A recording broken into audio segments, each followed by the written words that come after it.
में जाने के लिए क्या करना पड़ता है? सबसे पहले क्वेश्चन यही आता है। ऑब्वियस है, बहुत पढ़ना ज़्यादा पड़ता है, पढ़ना बहुत ज़्यादा पढ़ना पड़ता है, ये भी है। बट एनआईटी में जाए कैसे? एनआईटी जालंधर में जाए कैसे? कैसे एडमिशन में? +1 +2 और उसके बाद मेनली अपना जेई मेंस या एडवांस। अब होता ही है, जेई मेंस के स्टूडेंट्स एनआईटीज ऑप्ट करते हैं, जेई एडवांस के आईआईटीज। तो जेई एडवांस जैसे जिसने क्लियर कर लिया, तो जेई एडवांस वाले सारे के सारे आईआईटीज के अंदर ऐसा है? सारे के सारे आईआईटीज में नहीं रहते, जो जेई मेंस क्लियर करके जेई एडवांस देते हैं। तो जो हमारे टाइम पे बेसिकली वो था 2013 2019 में आई गेस ये सब चला था। सो था क्या बेसिकली कंसेप्ट कि जो आईआईटीज जिनको अच्छी मिल जाती है वो भी अच्छी आईआईटीज ऑप्ट करते हैं, और जिनको ये बाकी एनआईटीज भी मिल रहे होते हैं तो लोग एनआईटीज भी ऑप्ट करते हैं। एनआईटी में बहुत अलग अलग ट्रेड्स होते हैं, अलग अलग डिपार्टमेंट्स होते हैं, जैसे मैकेनिकल हुआ, इलेक्ट्रिकल, इलेक्ट्रॉनिक्स। तो सबसे पहले तो मेरा ये क्वेश्चन है कि एनआईटी जालंधर ही क्यों?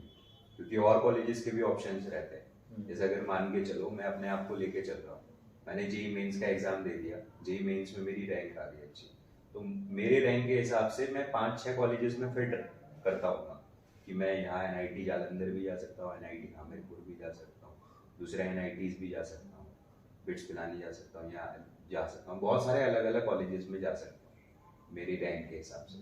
तो उस टाइम पे सेलेक्ट करना, कैसे सेलेक्ट किया, मतलब कि एनआईटी जालंधर ही?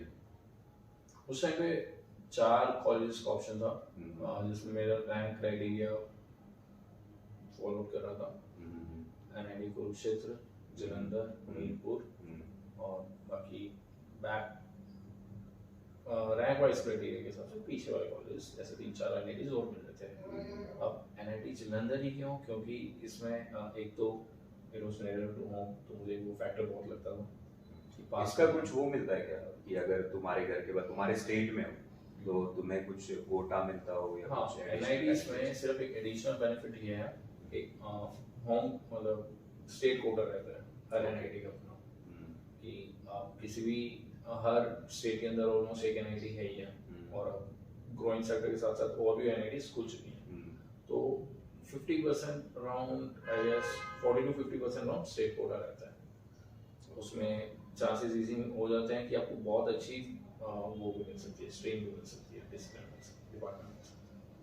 तो स्ट्रीम्स का जो सिलेक्शन होता है, स्ट्रीम का सिलेक्शन करना है मैंने, mechanical, electrical, civil, electronics and communication, तो इनका जो सिलेक्शन होता है, सिलेक्शन तुम्हारा एंट्री जैसे तुम्हारा एनआईटी में हो गया, ठीक है, तो एनआईटी में जाने के बाद वहाँ तुम ऑप्ट करते हो स्ट्रीम्स?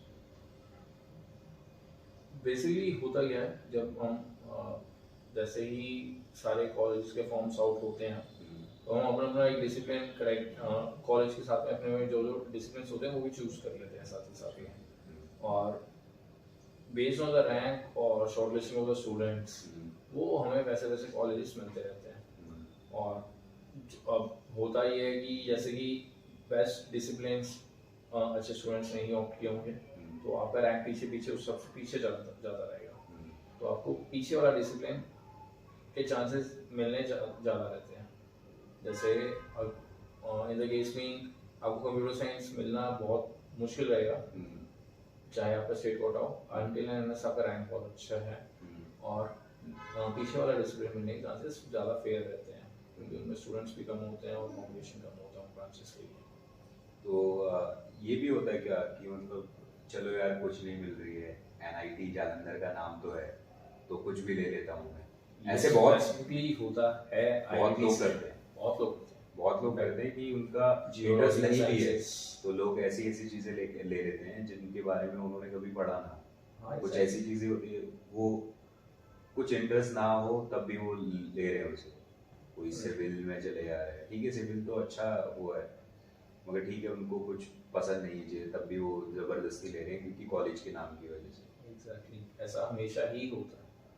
तो मतलब अभी तेरा एक्सपीरियंस भी अच्छा खासा हो गया, तो कॉलेज का पास आउट है और एक बहुत बड़ी ऑटोमोबाइल एमएनसी में जॉब करता है अभी, तो इतना एक्सपीरियंस के बाद अब क्या फील आता है कि जो वो डिसीजन लिया था, या अगर तेरी जगह तू 4 साल 5 साल बैक चले जाए, अपनी जगह पे चले जाए, तो तू उस टाइम पे क्या करता?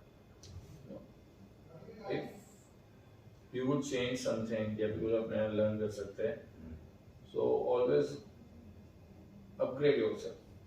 मतलब चाहे कोई भी डिसिप्लिन हो, कोई भी कुछ हो, जो मार्केट में भी ट्रेंडिंग है ना, उसके हिसाब से अपग्रेड करते रहो ऑलमोस्ट। जितना अपग्रेड करके रखोगे अपने आप को, उतना ही बेस्ट रहेगा। चाहे फिर इसमें फ़ायदा क्या होता है, आपको कभी भी अपने डिसिप्लिन स्विच करने हो ना, तो उस चीज़ में जितना आपके स्किल्स बेटर होंगे, आप इजीली स्विच कर पाओगे।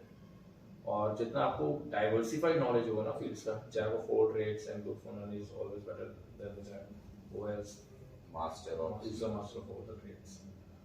सो जितना आप अपने आप को अपग्रेड करते रहोगे, उतना ही आपके लिए बेटरमेंट है। आप मल्टीपल किसी भी फील्ड में जा सकते हैं। ऐसा भी होता है कि लोग टेक्निकल फील्ड से निकल के मार्केटिंग फील्ड्स में जाते हैं। बहुत सबसे ज़्यादा इंजीनियर्स होते हैं जो मार्केटिंग, सेल्स, इन सब फील्ड्स के अंदर होते हैं आज की डेट में। लोग MBA से ऑप्ट करते हैं, स्ट्रेटेजीज, ऑपरेशंस, ये सब चीज़ें, ये सब इंजीनियर्स ही होते हैं इन सब फील्ड्स में। अगर देखा होगा तो बेस्ट पोजीशंस के अंदर सारे के सारे इंजीनियर्स हैं। इंजीनियर और यूपीएससी, आई थिंक एक रीसेंट आर्टिकल पढ़ा था, उसमें ये दिखा था कि इंजीनियर्स जो है 60% जो यूपीएससी की सीट्स होती है वो तुम्हारे इंजीनियर्स ही निकालते हैं। तो